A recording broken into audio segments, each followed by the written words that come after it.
2 महीने पहले मैंने अपने YouTube चैनल पर एक शॉर्ट्स अपलोड किया था जिसमें मैंने आपको पूछा था कि क्या आप इस बल्ब को बेस के साथ चला सकते हो, और साथ ही मैंने उस शॉर्ट्स में बोला था कि अगर इस शॉर्ट्स पर 10 से अधिक कमेंट आ गए तो मैं एक लॉन्ग वीडियो लाऊंगा जिसमें मैं अच्छे से बताऊंगा कि इस बल्ब को जलाने के कितने तरीके होते हैं और इसे हम किस तरह से जला सकते हैं, इसका सर्किट कैसे बनाया जाता है और इस सर्किट में कौन कौन से कंपोनेंट यूज होंगे और वो कंपोनेंट आपको कहाँ मिलेंगे और आखिर सर्किट को बनाने में उस कंपोनेंट का क्या रोल है। और अभी के समय में उस शॉर्ट्स में 10 से अधिक कमेंट आ चुके हैं तो मैंने सोचा क्यों ना इस पर एक लॉन्ग वीडियो ही लाया जाए। सो आज की वीडियो में आपको बताने वाला हूँ कि आखिर आप इस बल्ब को बेस के साथ कैसे चला सकते हो। तो चलिए स्टेप बाय स्टेप समझते हैं कि आखिर इसे कैसे बनाया जाता है। और एक और बात मैं आपको बता देता हूँ कि अगर आप इस वीडियो को देख लेते हो तो मैं 100% श्योर बता सकता हूँ कि आप इसे आराम से बना सकते हो, वो भी बिना कोई दिक्कत के, क्योंकि इस वीडियो में आपको वो सारे पॉसिबिलिटी के बारे में बताऊंगा जो कि आपको इस सर्किट को बनाने में बाधा डालेंगे या फिर दिक्कत करेंगे। सो वीडियो को एंड तक देखना। तो चलिए बिना देरी के वीडियो को शुरू करते हैं। तो सबसे पहले मैं आपको ये बता देता हूँ कि हमें इस सर्किट को बनाने के लिए कौन कौन से कंपोनेंट की जरूरत पड़ेगा। सबसे पहला है इस तरह के बल्ब। तो इस तरह के बल्ब आपके पास होने चाहिए जिसे आप बेस के साथ चला सको। ये 12 वोल्ट का बल्ब है जो कि 2.4 वाट का है, और अगर आप इस बल्ब को अलग अलग कलर को लोगे तो काफी अच्छा रहेगा, देखने में भी काफी अट्रैक्टिव लगेगा अगर ये बेस के साथ चलेगा तो। और अगर आप सिंगल कलर के ही लेते हो तो फिर उतना मजा आएगा नहीं। सो मैं आपको रिकमेंड करूंगा कि आप अलग अलग कलर के लो। तो दूसरा हमें चाहिए एक एन टाइप का मॉसफेट। तो आप देख सकते हो ये एक एन टाइप का मॉसफेट है। अब आप टेंशन मत लो, मैं आपको बता दूंगा कि मॉसफेट आपको कहाँ मिलेगा और आप इसे कैसे पहचान सकते हो कि ये एन टाइप का मॉसफेट है या फिर नहीं। तो थोड़ा सा सब को मैं आपको अच्छे से बता दूंगा।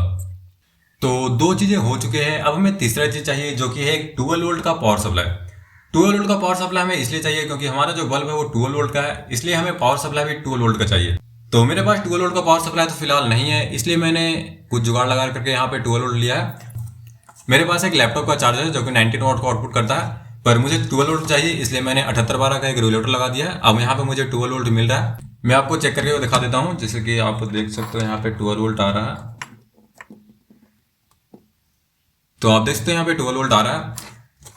तो आप यूं समझ लो कि हमें 12 वोल्ट का एक पावर सप्लाई चाहिए जो कि यहाँ पे आ रहा है। और हाँ, एक बात का और ध्यान रखना कि आपके एम्पलीफायर का पावर सप्लाई यहाँ पे नहीं चाहिए। आप अगर अलग पावर सप्लाई लेते हो तो सही रहेगा। जैसे कि अगर आप मान लो 4440 का एम्पलीफायर बोर्ड यूज कर रहे हो तो वो 12 वोल्ट पर ऑपरेट होता है, तो उसमें आपने कोई ना कोई पावर सप्लाई तो जरूर लगाया होगा।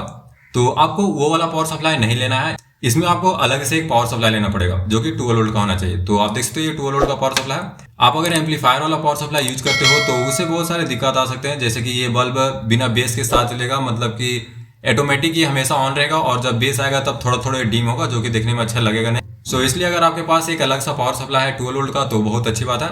जरूरी नहीं पावर सप्लाई ज्यादा हैवी हो, आप 12 वोल्ट 1 एम्पियर का पावर सप्लाई यूज कर सकते हो अकॉर्डिंग टू लोड। अगर आप 4-5 बल्ब जलाना चाहते हो तो आप 12 वोल्ट 1 एम्पियर का एडाप्टर ले सकते हो।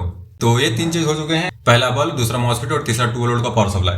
तो बस हमें इतनी ही चीजों की जरूरत है, और एक और चीज की जरूरत है जो कि है एम्पलीफायर। एम्पलीफायर तो आपके पास होना ही चाहिए, तभी आप इसमें इनपुट दे पाओगे और बेस के साथ इसे चला पाओगे। तो ये 3 चीज मेन चीज है जो हमें चाहिए। तो अब मैं आपको बताता हूँ कि ये आपको कहाँ मिलेंगे। तो सबसे पहले हम बात करते हैं ये बल्ब के बारे में। इन बल्बों का प्राइस तो मुझे पता नहीं है, पर मैं गाँव में रहता हूँ तो यहाँ पे मुझे लगभग 20 रुपीज पर पीस के हिसाब से पड़ा था।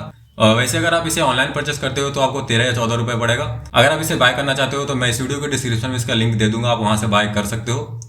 तो अब तो बात हो गई बल्ब का, अब हम बात करते हैं मॉसफेट के बारे में कि ये आपको कहाँ मिलेगा। तो ये एक एन टाइप का मॉसफेट है।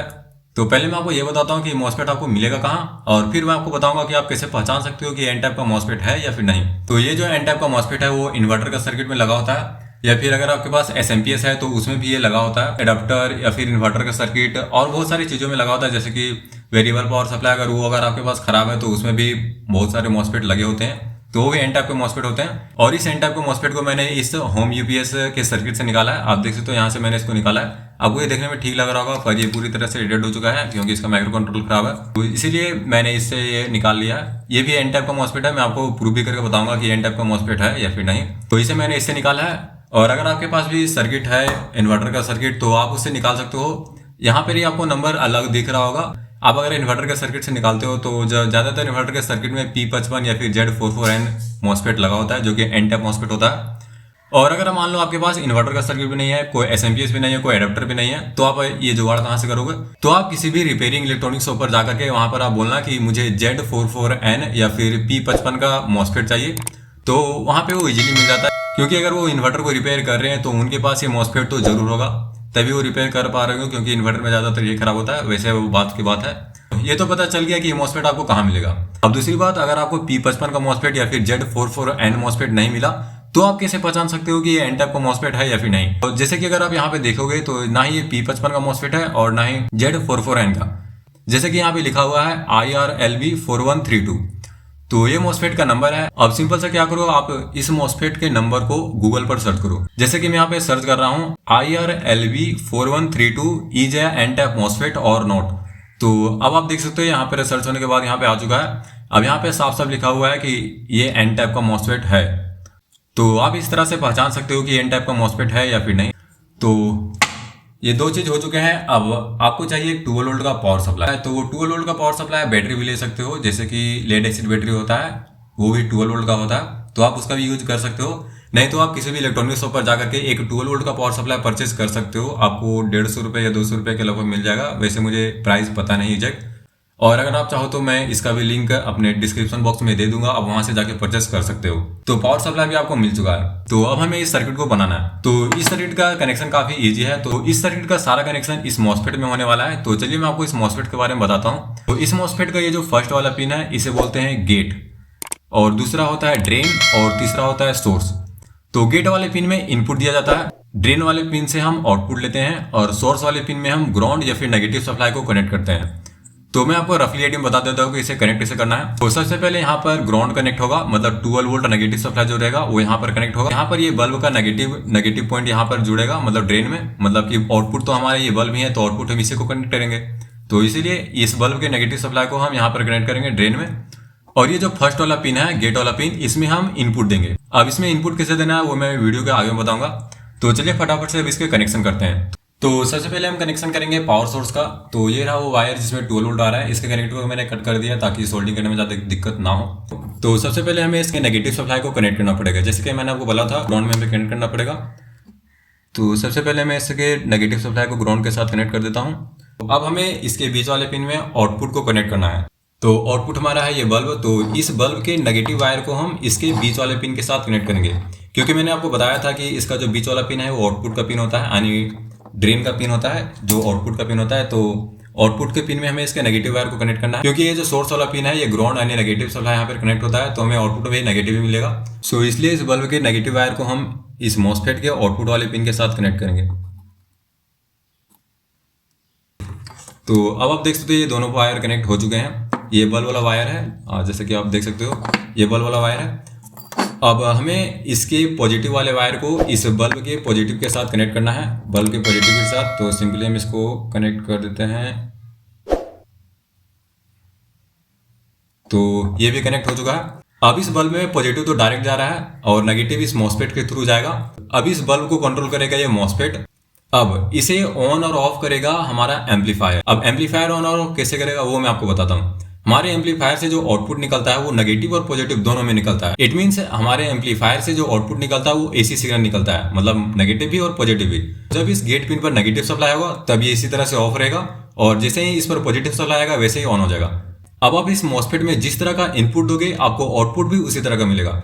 अब अगर आप इस मॉसफेट में बेस वाले वायर को कनेक्ट करते हो तो ये बल्ब भी बेस के साथ चलेगा, और अगर आप बिना बेस यानी साउंड और बेस दोनों के साथ कनेक्ट करते हो तो ये बल्ब भी दोनों के साथ ग्लो करेगा। तो मेरे एम्पलीफायर में एक प्री एम्पलीफायर लगा हुआ है पहले से, जिससे एक चैनल में बेस आता है और दूसरे चैनल में सिर्फ आवाज।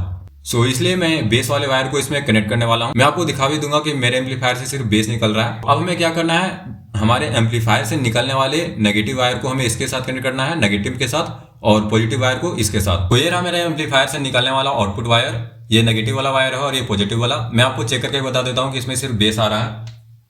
तो अब आप देख सकते हो इसमें सिर्फ बेस ही आ रहा है, किसी प्रकार का आवाज नहीं आ रहा है।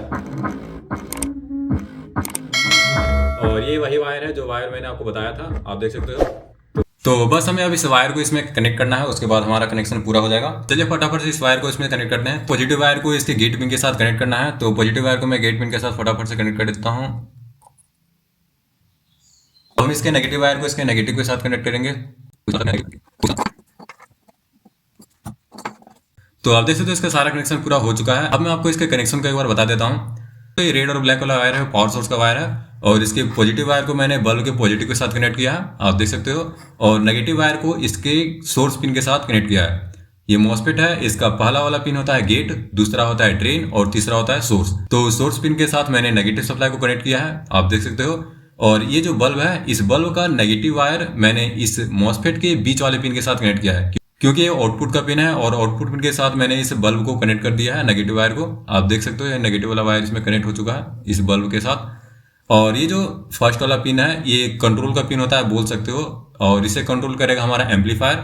और ये जो वायर है ये पॉजिटिव वायर है, तो पॉजिटिव वायर को मैंने इसमें कनेक्ट कर दिया। अब इस वायर में जिस तरह का सिग्नल आएगा उसी तरह से ये बल्ब जलेगा। अब यहाँ पर मैं आपको एक और चीज क्लियर कर देता हूँ कि अगर आपके एम्पलीफायर में प्री एम्पलीफायर नहीं लगा हुआ है और आपके एम्पलीफायर में बेस और ट्रेबल या फिर साउंड जो बोल सकते हो आप, वो दोनों अगर आ रहा है आपके स्पीकर में, और अगर आप उस वायर को इसमें कनेक्ट करते हो तो ये बल्ब भी उसी तरह से जलेगा। बाकी वो भी देखने में अच्छा ही लगेगा, आप एक बार ट्राई करके जरूर देखना। वैसे इसका कनेक्शन ज़्यादा हार्ड भी नहीं है, तो आप आराम से ट्राई कर सकते हो।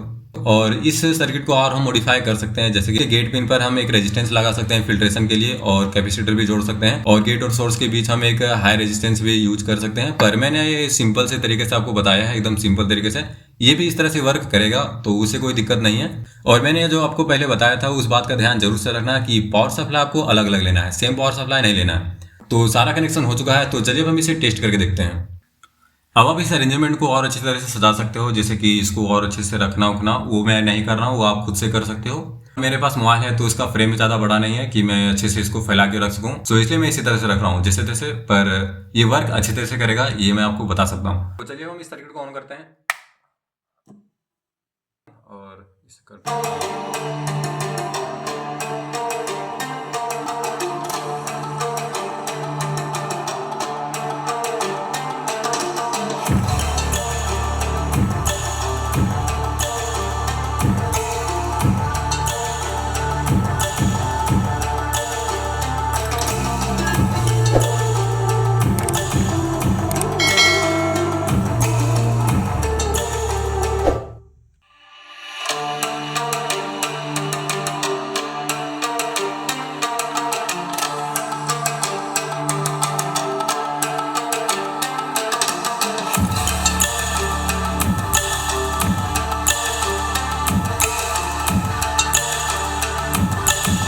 तो आपने देखा यह सर्किट कितने अच्छे तरीके से वर्क कर रहा है। इससे आप बहुत सारे बल्ब जला सकते हो। अगर आप एक मॉसफेट का यूज करते हो तो लगभग आप 100 या 150 बल्ब आराम से जला सकते हो, अगर प्रॉपर हीट सिंक अगर यूज करते हो तो। आपको देखने में थोड़ा सा अजीब तरह से लग रहा होगा क्योंकि मेरा फोन से उतना अच्छा रिकॉर्डिंग होता नहीं है। ये सर्किट अच्छे तरीके से वर्क कर रहा है, आप एक बार ट्राई करके जरूर देखना।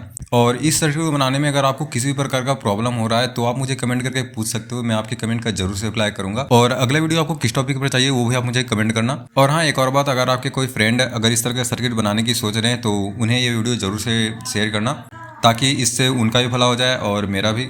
तो वीडियो को एंड तक देखने के लिए धन्यवाद। और वीडियो आपको पसंद आए तो लाइक और चैनल को सब्सक्राइब करना ना भूलें। तो आज की वीडियो में इतना ही, मिलते हैं अगले वीडियो में।